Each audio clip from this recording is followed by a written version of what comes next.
Anne Désirée Ouloto dans les locaux de l'École nationale d'administration ENA.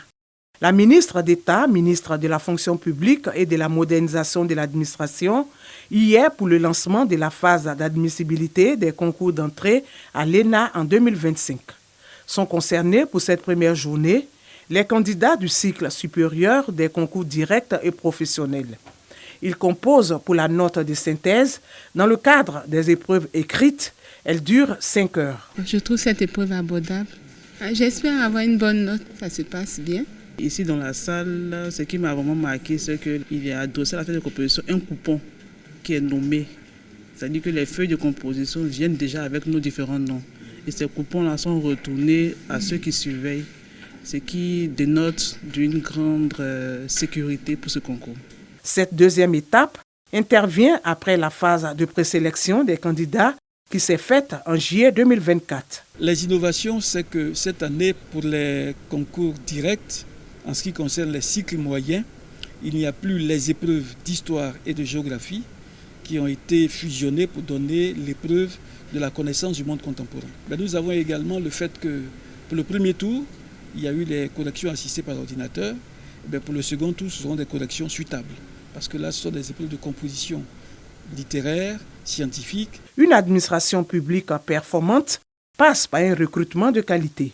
D'où ce message de la ministre d'État aux candidats. Je suis venu rappeler aux candidats et aux organisateurs la nécessité de tout mettre en œuvre pour que l'ENA demeure cet établissement qui forme l'élite nationale de notre administration publique.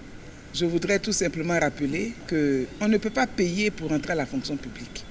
On ne peut pas non plus payer pour entrer à l'ENA. Nous surveillons ces concours. Il y va de l'image du gouvernement.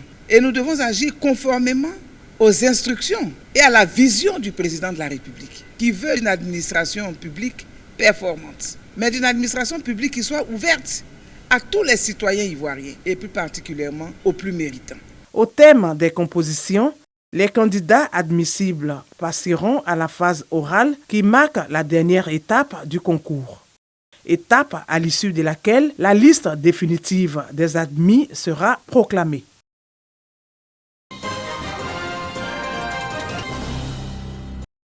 ,2%, c'est le taux de pénétration des assurances obligatoires en Côte d'Ivoire.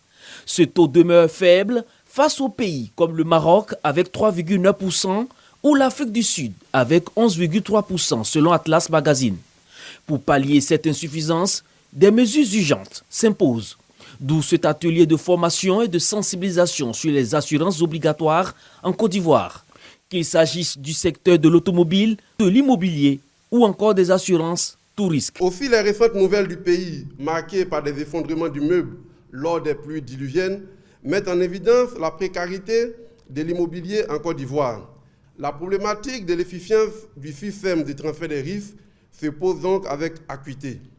C'est dans le but de réfléchir à cette problématique que se tient cet atelier qui vise à sensibiliser les assujettis au respect des obligations d'assurance. Les assurances obligatoires sont imposées par la loi et concernent principalement la responsabilité civile professionnelle, la couverture des accidents de travail et maladies professionnelles, etc.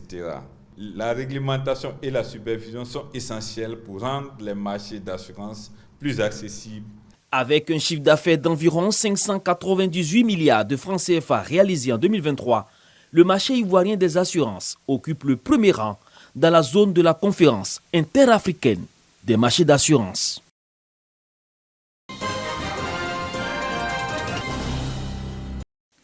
« 300 mécaniciens inscrits au registre de la Chambre nationale des métiers seront formés aux nouvelles technologies de la mécanique automobile.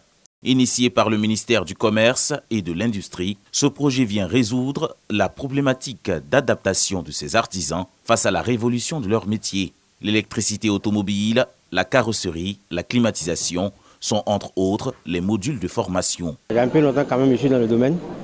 Voilà, donc aujourd'hui c'est pour me faire plus encore perfectionner encore par rapport que je suis là. Voilà, sinon sur le terrain il n'y a pas de grande difficulté. Aujourd'hui est l'arrivée des véhicules, des nouvelles technologies. nos artisans n'ont pas les compétences qu'il faut pour pouvoir faire la maintenance de ces véhicules. Alors il va s'agir pour nous de pouvoir leur donner des outils qui pourront leur permettre de pouvoir intervenir si les véhicules dits des véhicules de dernière génération. Les auditeurs ciblés avec 10% de femmes sont répartis dans les districts d'Abidjan, des Montagnes, de Sassandra Maraoué, de la vallée du Bandama et de la Comoé. Ce projet contribue également à sauvegarder les emplois et à améliorer leur compétitivité selon l'État de Côte d'Ivoire au travers des missions du ministère de tutelle. Dans ce secteur-là, le secteur des métaux, électromécaniques et mécaniques et tout ça, c'est le secteur qui génère le plus de richesse. C'est environ 46% de la richesse créée dans le secteur de l'artisanat. Et donc il est important de renforcer leurs capacités pour leur permettre d'être plus efficaces. À l'issue de cette session, une attestation et un outil de diagnostic des pannes seront délivrés à chaque bénéficiaire. Ce projet de renforcement de capacité prendra fin en octobre 2024.